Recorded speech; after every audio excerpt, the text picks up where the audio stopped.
Атақты базар мантысын дайындап көрдім. Ерекшелігі соусында екен, өте дәмді, түйіп отыруды қажет етпейтін, тез арада дайын болатын мантының бірі. Жасап көріңіз.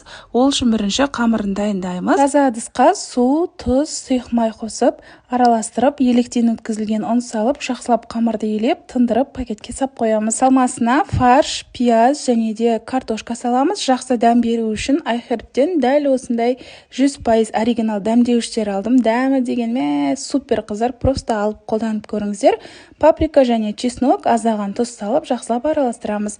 Қамыр тынғаннан кейін оқтаудың көмегімен жұп-жұқа етіп жайып аласыздар, және де осындай үлкендеу 4 бұрышты сопақша етіп кесіп дайындаймыз. Ортасына салмасын саламыз да, түймей тек қана осылай жабыстырып шығасыздар. Қамырдың бетіне май жағып 45 минут пісіріп аламыз. Соусын дайындау үшін пиязды қуырып, 1 ас қасық томатқа су құйып, және 1 шай қасық ұн салып, жақсылап араластырып, дәл осы паприкадан қосамыз. Паприканың дәмі супер қыздар.